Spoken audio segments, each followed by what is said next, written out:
Hi there, Llyn Hunter, Llynhunter. I'm doing really well today.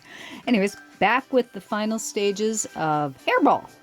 Anyways, this stage, I did take approximately an hour and a half since the last time you saw in this video to get to this point. This is quite a few layers of burnt sienna, sepia, raw umber, and burnt umber. And you can tell some of the hairs, like this one, has been heavily layered with the burnt sienna, and this one here has more raw umber, especially and sepia. Like in here, there's more sepia layers and raw umber. This guy has a lot of sepia on him. And the thing is that on my palette, I will mix those colors together to make them a little bit less harsh. Sepia itself is a little blue and a little dark. So it's like if you've got a very dark color, you want to paint it a lot lighter.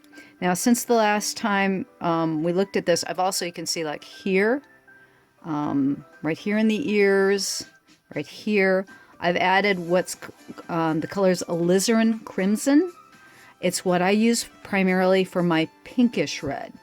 When you're picking out colors for your palette, you'll have colors that lean to the blue or the cool, or colors that will lean to the warm or the yellow.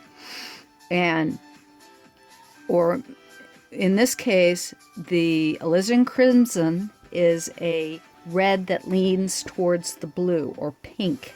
And it's a good pink color because it's not fugitive. And fugitive means that, any watercolor over time, if you leave it out in the light, will fade. Sorry about that. Of course I didn't unplug my phone while I'm filming this. So what else is new? Anyways, so if you're picking out colors, anything that's pink is or purples have it. Oh, frack. Well, sorry about that. We'll tend to, yeah, of course. Anyways, anything that is towards the pink has a tendency to be much more fugitive, or they will fade in the sunlight, than the warmer colors. Your cadmiums are all usually very stable, and they'll kind of stay that way. Okay, so I've spent a lot of time layering up the browns so they're darker. I put the color in the ears. Now what I'm going to do is I'm going to include some purples and some blues to do the shadows. I like to use a couple of colors, Prussian blue and Paynes gray, and I'll keep it pretty light. See, here it's going almost black. The darks go dark really fast. So if you're finding, okay, I laid down this dark and I really don't want it going that dark that fast, use your paper towel and you blot it, okay? And then it's come back, maybe it came back too light and you want to just darken it up maybe a little bit to get a little more shadow in a few places. And also you'll notice if things are going too dark, I'll put a little bit of water in there. Now, this particular color, as you can see, it's got a little bit of pigment in it. So it's doing what's known as foxing or the spidering, and I don't particularly want that. So I'm using my brush. You take the liquid out of it with your paper towel. You just wipe it across your paper towel, and then it'll act like a sponge. The bristles themselves will act like a sponge to suck up the little puddles that you've left behind. Also, the brush can act like a scrubby, and you can scrub and scumble things to spread the pigment around, because especially Paynes gray is a little bit on the pigment heavy. And you'll notice too when you buy watercolors, on the tubes, they'll tell you, some of them, especially Winsor Newton, will tell you if it's a pigment heavy color or it's a dye heavy color. And the difference is too, if you got a pigment heavy color, it will last longer. It will, if you're trying to get some kind of permanence. Now, I'm using ballpoint pen as my line work. It will fade eventually from ultraviolet light. I don't know how long that will take. I don't think it's going to take more than 300 years to totally get a faded line from ballpoint pen, as long as it's not in direct sunlight. Because personally, they've done ballpoint pen tests, and when they fade, they don't fade all that much, because there are artists who will be using ballpoint pen as their major tool. They'll use it with colors. They'll use the blues and the greens and the pinks and what have you, and they're concerned about those fading. And they've done fade tests for some of them.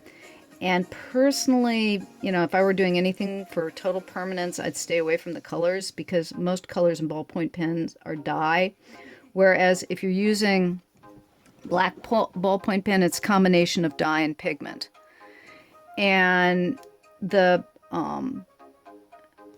like I said, you're not going to be throwing any kind of watercolor in direct sunlight anyways. It's anybody who hangs a watercolor in direct sunlight is a fool, or they just don't know you're not supposed to do that. And the pigments that I'm using in this particular painting, if you use the earth tones, almost all the earth tones, almost all the browns that you use in watercolor, they will last for a very long time. They're made of earth itself. I mean, a lot of the oxides, they're literally made from iron. They're made from earth pigments. So the thing is that what you're doing with watercolor is the pigment itself is floating in gum arabic, which is a glue that's made from the acacia tree. And it's such a magical substance, because it does it when you add water to it, it becomes soluble. When the water disappears, it holds the pigment in place, or the dye in place. And that's why watercolor works the way it does. But because the pigments themselves can be fugitive, like I said, fades in light, you never want to hang a watercolor in any kind of direct sunlight. And, you know, all watercolors will fade over time, but let's face it, they've got Turners hanging in museums, and those babies are 150 to 200 years old. So it's not like they will totally die if they're hung on the wall.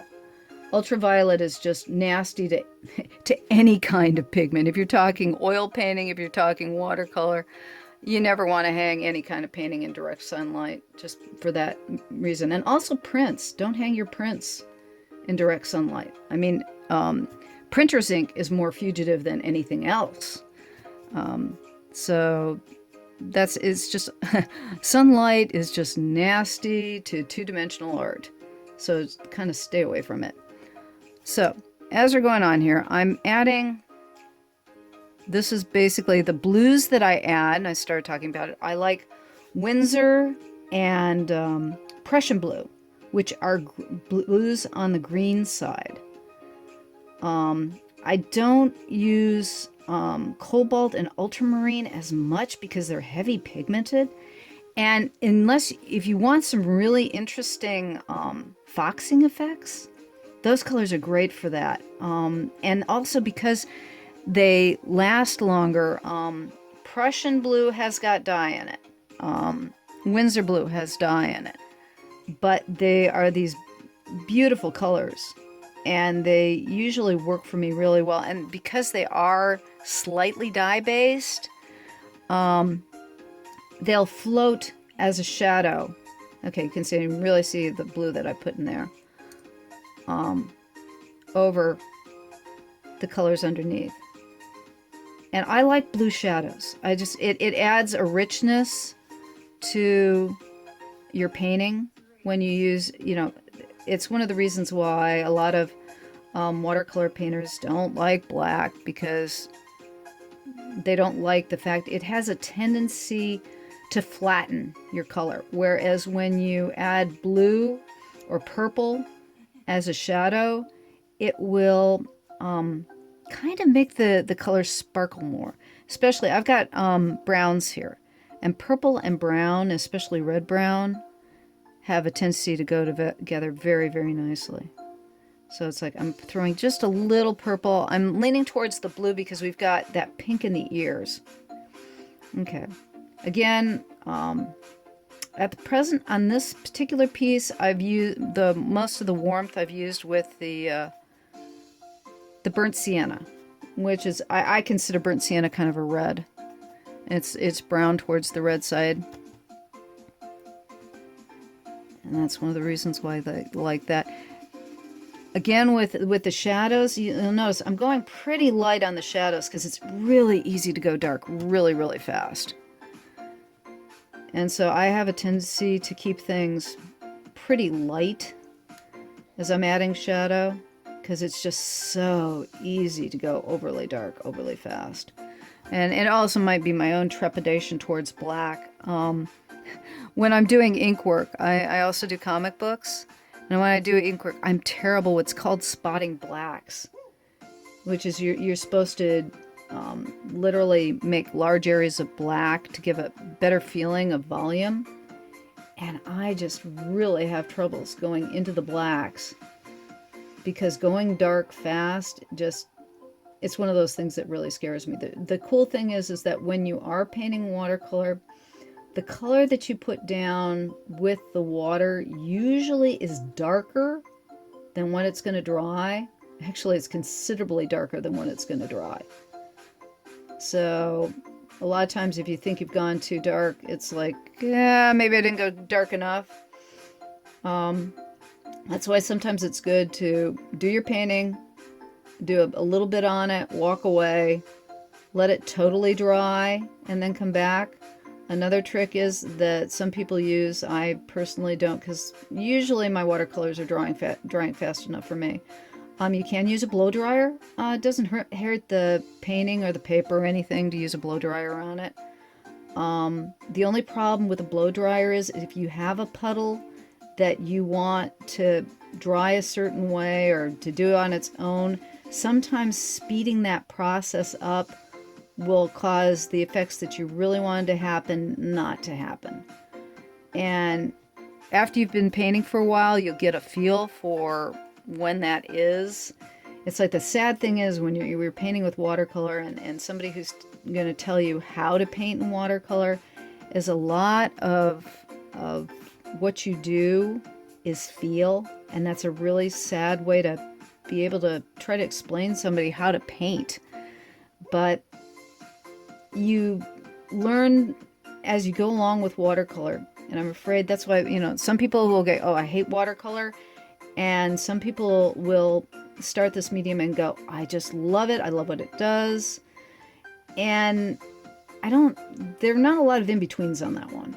And it's all about, do you mind not being in control or learning how to control it? So like I said, I just, how quickly did I just blot that area? It's like, okay, that's not going the way I wanted it to. That one's getting a little dark too. It's like this back, see how it went over this edge? And I don't want that edge to be there. The Paynes gray, like I said, is a little bit pigmented, so you could see. I just cleaned it up with just water. There was just water on my brush when I did that. And I'm going to do that again in this area where the eye is and where it's meeting this area here. There's just water on my brush right now. I stuck it in the water, and I'm scumbling over the areas that I don't want that color. And you'll notice, wow, just like that, it sucked it right up. And then what I'm doing, I'm taking the brush, I'm clearing all the water out of the brush, and then I'm using the brush as a sponge to clear up what just went down. So all of a sudden, there was where this dark color had overlapped into this head. Now it's all like it never was even there. Or it's like, I'd like this edge here. We've got this area on this eye here where we've got a nice edge here and a nice edge here, but I want it to be overlapping a little bit more. Burnt sienna is one of those colors that is, again, heavily pigmented. So by adding water to it, I've just released the pigment again. And now I'm rounding that area. Now it's foxing a little bit. See the way it's spreading this way, here and there? I don't want that foxing, so I just clean the water off my brush, and I'm going to come in here, and I'm going to suck that paint up and the water up, and I'm going to scumble it around. And that way, those edges that'll normally show, they won't show anymore, because I'm blending the edges one into another. Now, when this dries, there might still be a little bit of foxing there, but it won't be as extreme. And it'll probably be something that I like. There's a little bit of foxing here and a little bit of foxing there. And it's not like when a viewer looks at a painting that they can see that. Now, I'd like this color to come a little bit more into the eye so it's more defined. So I'm going to take my brush. It's just got water on it right now. It doesn't have any paint, just water. And I'm scumbling this to free up the paint again, because that paint's been dry. I free it up with a wet brush, and I'm blending it in right there. So now he's got a little bit more, almost a gradient has come into the face there. And like I said, unfortunately, I wish I could say this is something that, okay, you can know A, B, C, this is how it's going to happen, and it's not. Watercolor is a lot of accidental, ooh, I like that, ooh, I don't like that. Or that kind of worked and that kind of didn't. But when you're finally done with the overall piece, nobody but you knows what you planned and what you didn't plan. And the thing is that the best part about watercolor that I personally like are the happy accidents. It's like, okay, I was planning to do this, and I tried doing that, but that didn't, this one doesn't look like quite right. It's like I'm putting this heavy shadow in here, and this guy's fur is a little bit dark, and he's going to have an edge there. So I just wiped my brush off. Let's see that? Let's see here. Here's my paper towel, and I'm wiping with the brush, and I took all the paint off of it, dip it in the water. Okay, it's full of water right now. Wipe it off again. It's totally dry. It's a dry brush right now. Okay, so I'm going to use this to pull up some of that paint that I just put down. That way I get more of it's a lighter shadow now, and it's blending more, and it won't fox as much. And the reason I want a darker color around that white nose so his face stands out a little bit more. So this character, this little bunny here, he's going to have a little bit more of a volume to him because he's got a shadow on one side.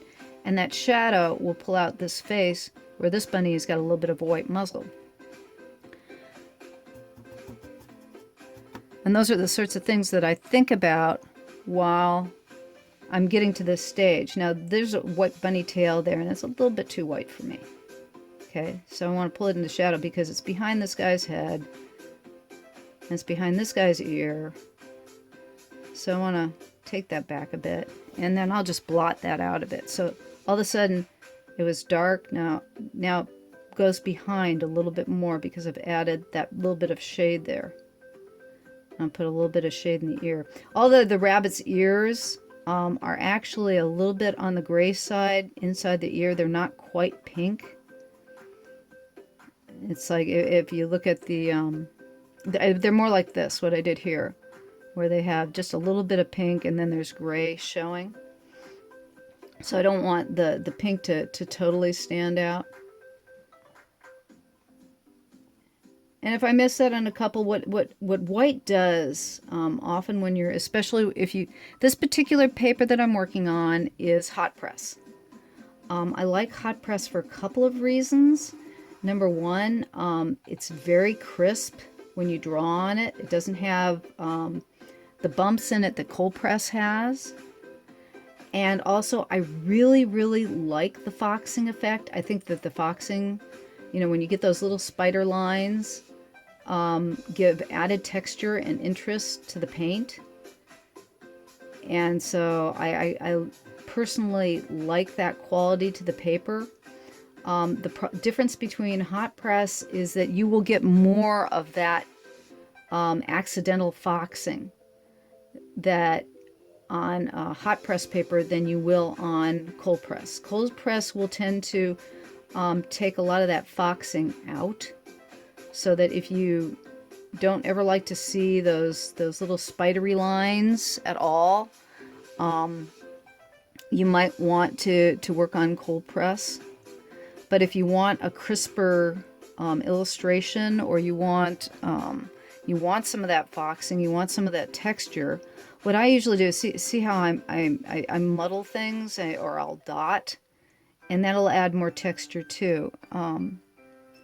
You know, if there's texture in your illustration, it adds interest. So I kind of like a little bit of dotting, cross-hatching, and if you do a little and then you add more, it just, like I said, it adds interest, because a lot of times when you think, oh my God, I made a mistake here, or that little thing right there, it's like, see, there's foxing around this edge here. I might just leave that just because it looks kind of cool. But I didn't do that, the paint did that. And you get to the point where you go, okay, that's not a bad idea. I like that. But anyways, that's the difference of why you want to use hot press sometimes, and I use both types. In my next video, I did another video already where I did a baby protoceratops, and he's done on cold press. So you can, if you want to see a different video, the next video after the hairball is my painting a baby protoceratops emerging from an egg. And you can see the difference between painting on hot press and painting on cold press. Okay, like I said, all these darker colors, even though it looks like black, even though it looks like gray, it's Paynes gray again mixed with a little bit of Prussian blue, or straight Paynes gray. And Paynes gray is really blue. If you put it on the palette, you'll see it's a blue color. Here, this is straight Paynes gray right here. I'm putting his cheek. I'm going to give him a little bit of a gray color. So he's, because hairs are also gray as well as brown. So I want to kind of make him stand out against the red, or basically, so he's seemingly a different animal, not necessarily standing out. He'll probably pull back because he's darker. But that's pure Paynes gray right there, and it is one of, like I said, it's one of my favorite colors to use for shadows. For mixing things darker, without going black, or without using black. Like I said, I will use black occasionally, but I have a tendency to use Paynes gray more often than I use black. Just because, like I said, it has a tendency to let whatever color is behind it show through. And it'll give a kind of richness to the piece. So it's like, it looks like I'm painting black right there, and it's not. It's just the Paynes gray into the burnt sienna. And also, before we turned into this video, I did give all the rabbits raw sienna eyes. So that little bit of color in all their eyes is a dot of raw sienna. And that raw sienna is, there are 3 yellows that I like to use as a base. When yellow itself, I will use very sparingly, actually, because I find it a very intense color. I will tend to use, for my yellows, I'll use raw sienna, yellow oxide, or yellow ochre. And all of them have this. What I'm going to do right now, I'm going to move up the painting here. You can see I started painting the ground beneath them. And I'm using raw sienna for this. And you can tell raw sienna is a yellow. But again, it's an earth tone. So it has that little bit of brown in it. So it's as brilliant. It doesn't stand out, but it's great for, I like to add it to greens too, because I find that green right out of the tube is very artificial looking. My two favorite greens are Viridian and Permanent Green Light. This is Permanent Green Light. And again, right out of the tube, it reminds me of plastic. It reminds me of, if you ever got the green piece in a Parcheesi game, it's that kind of green. And it's nice, but it's not. It's not a real green. Greens in nature, if you go out and look at them, they have a little red in them. They have a little gray in them. They're never pure out of the tube green. I'm not a fan of out of the tube green. It's just me. But Viridian is a blue-green, and Permanent Green Light is a yellow-green.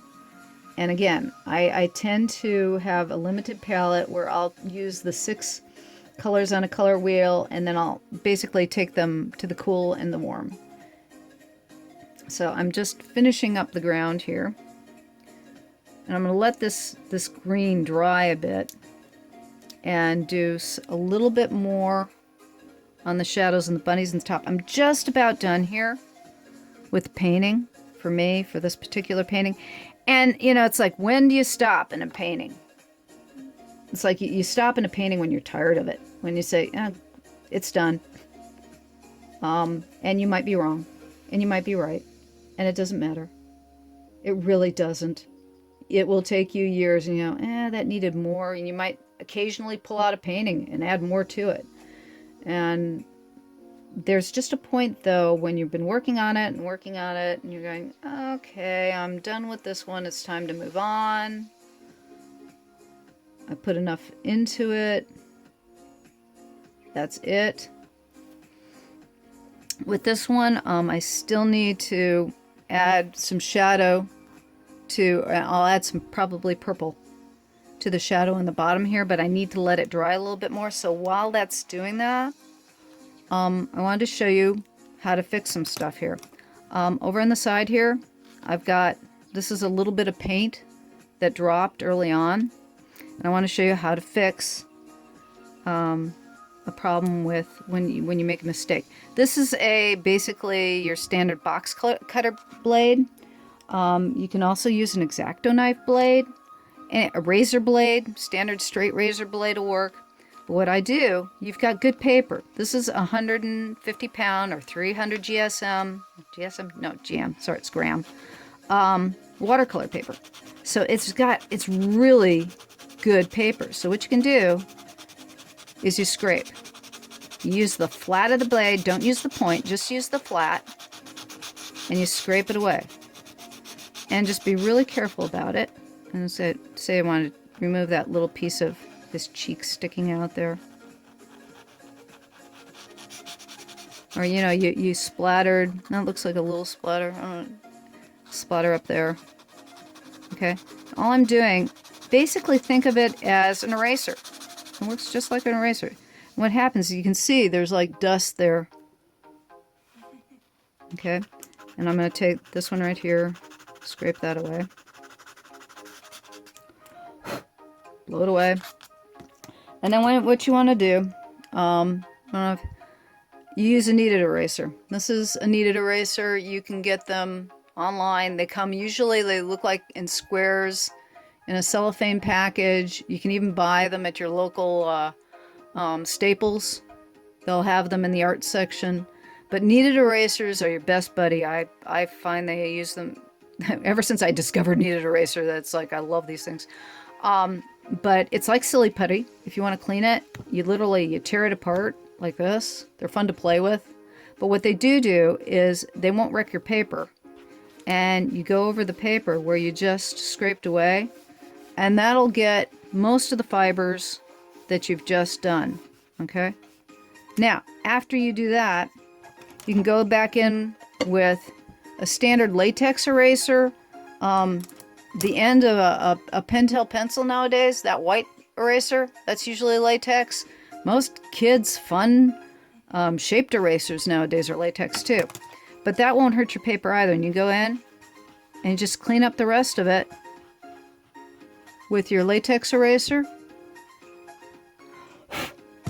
And then clean that up with your kneaded eraser.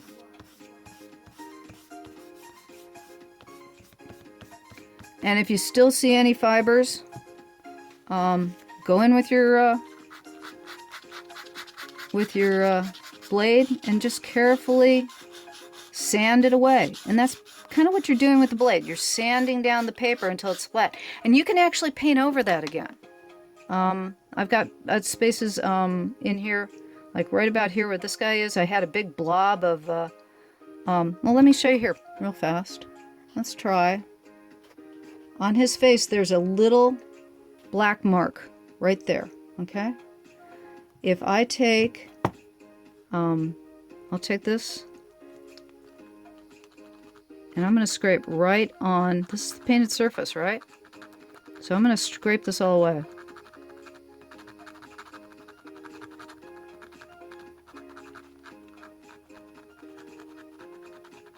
That's scraping away all the paint in that area and the ballpoint pen. So you can also do this if you've made a mistake with your ballpoint pen you want to get rid of. Okay, so that's getting rid of that. Now I'm going to take the kneaded eraser and I'm going to just tap it like that. And that pulls up all that material in that area.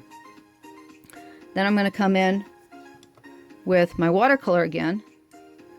And that's a little bit of raw umber in that area. And so I got to get the yellow off my brush. Okay. And I'm just gonna, I'll paint right back into that.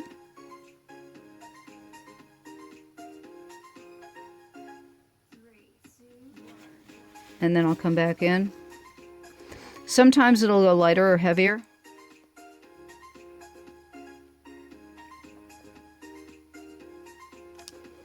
A little bit more umber.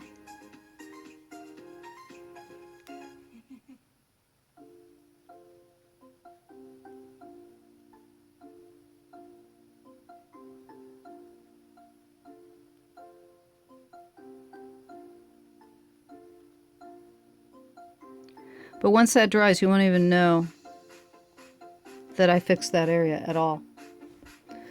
You can see a little bit of like little hairs sticking up right now, but as soon as it dries, you won't even know that there was anything wrong with that particular area when the final piece is done. Now, let me pull back the camera a little bit. There we go. At this stage of the painting, let's see here. Sorry. I'm gonna pull out a little bit here. Okay. Well, point where I feel I'm done with the painting. This is a big, let's see here, bring it into camera. Here, this is a big stick. This is your standard Bic ballpoint pen. That's basically what I've done the drawing in. It's primarily Bic stick. And what I'll do is I'll go in and I'll start heavying up the drawing.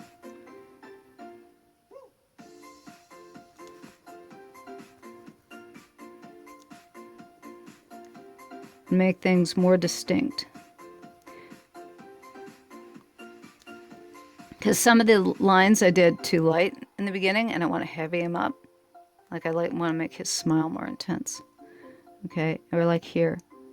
I want to make his eye darker and stand out.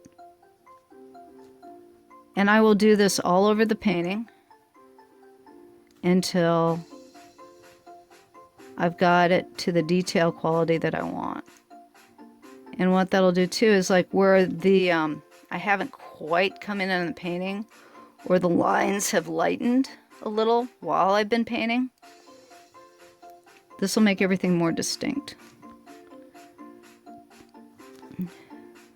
So that final drawing is not the final drawing. The final drawing is after I get the painting completely done. And then too, it's like I'm going to take the initial drawing that I did, and I'm throwing that into computer. And what I'll do in computer is that I will use the levels and heavy up the lines I did with the levels, and I will make a coloring page from the initial drawing that I used to make this painting with. Okay, so I don't want to spend too much time showing you, every little line, because it'll take me again probably another 45 minutes to an hour to really go over this thing completely with the line. And I will make mistakes with the pen too. While I'm doing this, there'll be lines that I'll, accidentally overlap, or it'll glop in some place where I don't like, and I'll go back in with my knife blade and clean up those. And areas where I got too intense with the paint, or I got too intense with the pen, I will go and clean up with the razor blade for the final works. But what I want to show you real fast is that we've gotten the paint down here has gotten dry enough already. So I'm going to go back in with a final little bit of purple and blue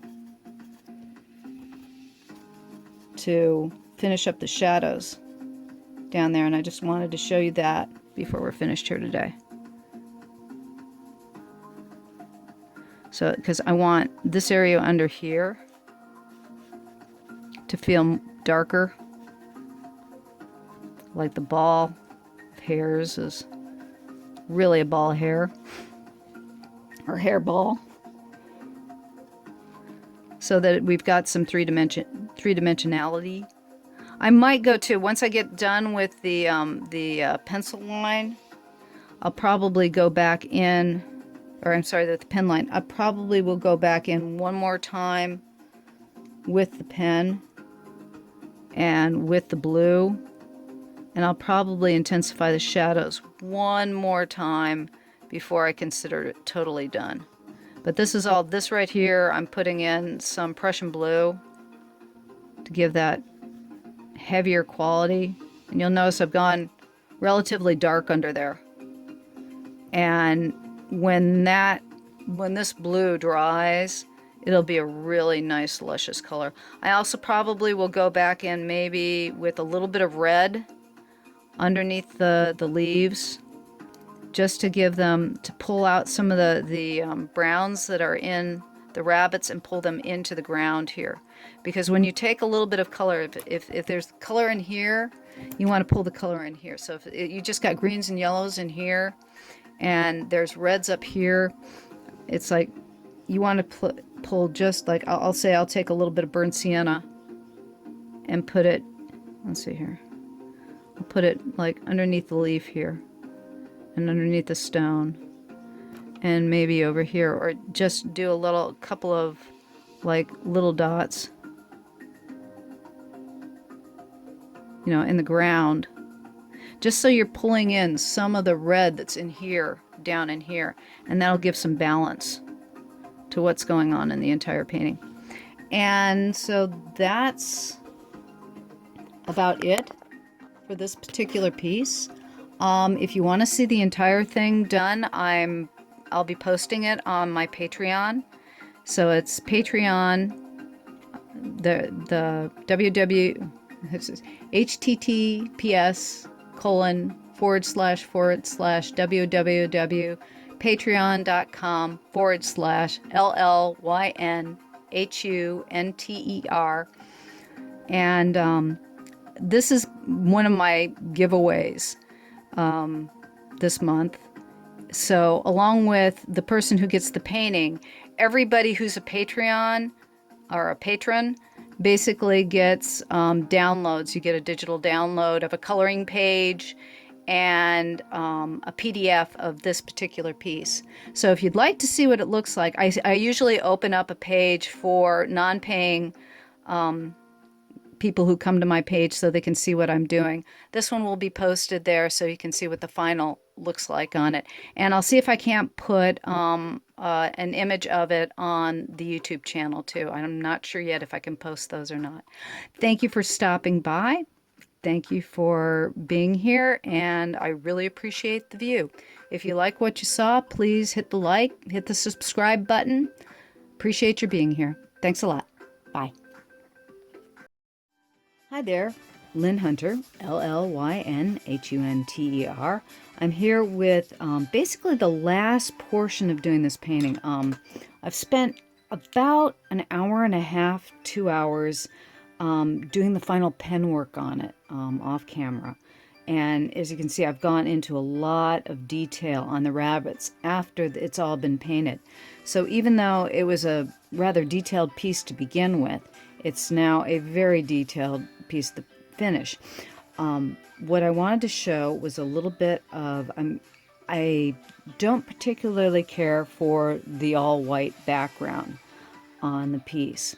And also you're seeing the full piece now because when I was doing it before, I wanted to show you the painting in more detail. So it's hair balls. We've got 3 of them there instead of hair ball.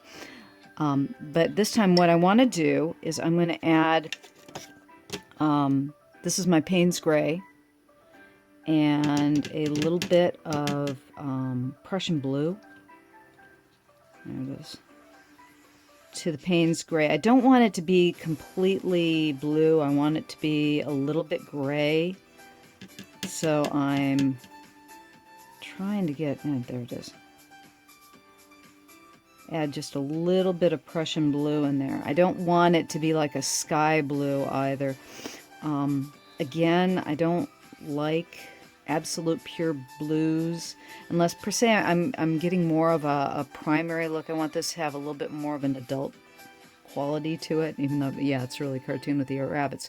This particular brush I'm using right now, this is a size 6. This is a Liquitex Kolinsky Plus. This brush is old. I got this at an educational convention as a free giveaway probably 30 years ago. That's how old this particular brush is.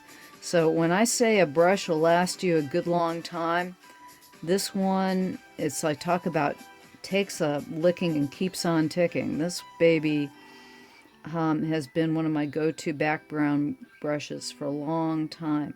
Kolinsky Sable, it's like there's something about the oil in those brushes that seems to last forever. You know, I don't know how mink grow the fur, but I've had a lot of synthetic brushes in my lifetime, and I do use the Lowell Cornell brushes. I like those a lot, especially for the small detail stuff, and they are a synthetic brush. But I really like the Sable when I can get it, and a lot of times, like I said, I tend to beat up my number 2s because I will use them occasionally for ink. I will use them for acrylic, and if you use your Sable brushes for acrylic, it will kill them. But I don't care what, there's nothing like a Sable brush when you're trying to work with water. It just holds water so well. Okay, now what you can see is I'm kind of like playing with all the wet. I made a great big puddle of wet, and then I'm kind of dotting it out towards the sides there, because what I'm trying to do is get some interest. I don't want just a puddle of water or a puddle of color. I want to add some interest to it. So a lot of times I will stipple or dot out the sides to just add some interest to the background. And also it's like if you're worried about, again, foxing on hot press watercolor paper, which this is, basically this'll add to the foxing. It adds the interest, so it's not like you're focusing on where the watercolor has made its claim to what it does that makes it look like watercolor. And you've added that little added interest, and it gives it more detail. So that interest and detail from the texture of the little dotting helps. At least I feel it does. And I just wanted to add a little added extra, because as you can see, when we first started out, the ball was, even though it's this fun ball of bunnies, they're not bunnies, Once again, they're hares. I wanted to give just a little bit of added interest, and because I like asymmetrical design. I don't like to have what I call Christmas tree design or something dead center. And the ball itself, the big ball, this one, is kind of dead center. And I tipped the two little smaller balls off to the side and gave it an odd number. Say, rather than doing 2, I did 3, because odd numbers are usually just a nicer for balance. And I actually like I said, asymmetrical design, asymmetrical balance. And so even though what I'm doing with the color is actually balancing it out, this shape that I'm creating over here is giving an evenness to the balance of the ball. So even though I've got these guys over here, I'm pulling some balance over there. Now that just plain blue is a little bit too much of just one color. So I'm going to take a little bit, this is permanent green light. I'm pulling just a little bit of green from the ground up into the sky, or up into this blue area there. And that'll give a feeling of maybe a plant behind there, or just a little added color, so that this color here gets pulled up over there. And I'll put just a few little dots over here as well. And then maybe just a couple of little dots of burnt sienna in there.